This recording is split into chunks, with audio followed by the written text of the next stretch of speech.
Okay, this video is about free, being free, and I know a friend of mine was helping a PR firm write some things about me, and when they wrote it, it was saying that my parents were sharecroppers. And I had to clarify that. My grandparents were, but my parents were never sharecroppers. Sharecroppers was like indentured servants. My father, the year I was born, he had already had his little 19 acres and a mule and a house that he built the year I was born. We always, from the day I was born, lived in my father's house on my father's land that made him pretty much a free man. And I'll tell you why, because a lot of people thinking, well, all of you are free, black since the Emancipation Proclamation, but not necessarily so, because as I was saying, my grandparents and my cousins lived with my grandmother, and it was a big, like a plantation.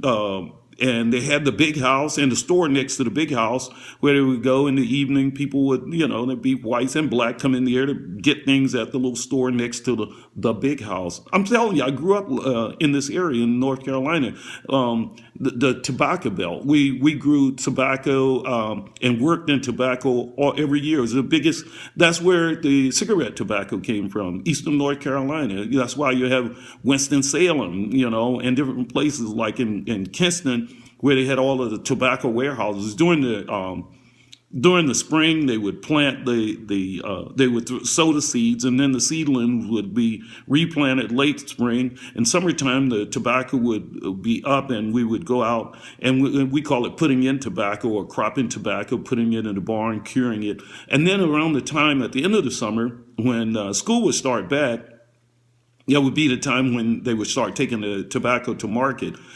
So I remember, and that was a whole process, and it needed people to work with that, taking preparing the tobacco to go to market.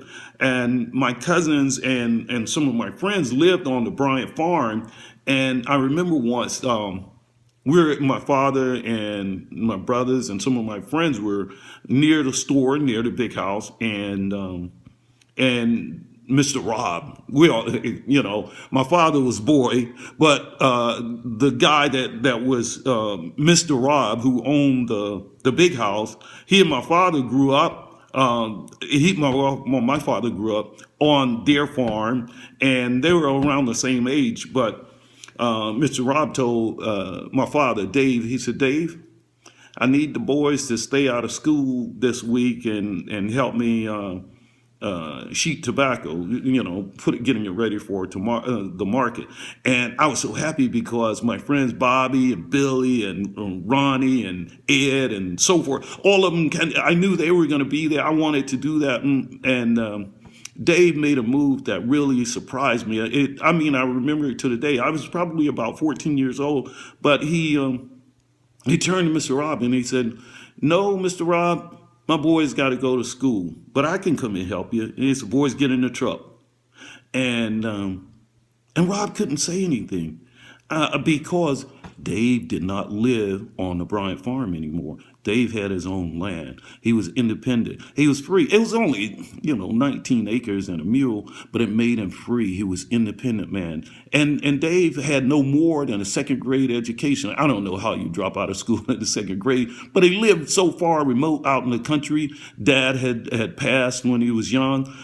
It was probably about 15 miles to get to school. So he just dropped out. He learned to read in the Army and saved his money, bought a farm, but he put his kids on there and worked hard. I mean, you could never get up in the morning and find Dave at home. I mean, he was always gone. If you woke up early, you had to go to the bathroom. You woke up early, you probably wouldn't find Dave there. He was already gone. About 4:30 in the morning, he was rolling out of there. He was going, and couldn't really, like I said, he only had a second grade education.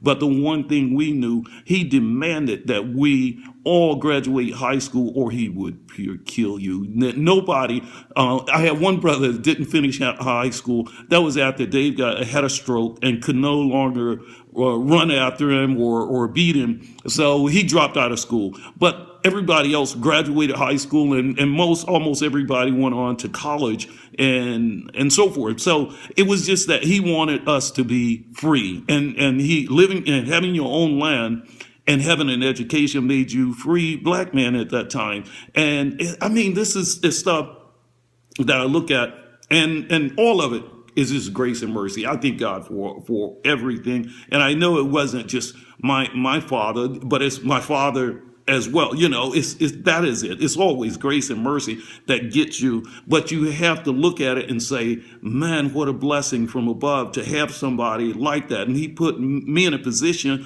hopefully, to pass on some things that I'm learning, and reflecting on what my father gave me and my parents and so forth. So if I'm sharing something with you, maybe you could share it with your kids and so forth. And the reason I'm sharing is because I'm just passing through, you know, I really, and none of us have a long time here. I'm not going to be around long, and you won't either. So a lot of times it's just passing it or paying it forward, as they say, I guess. So, let me make this one point real quick.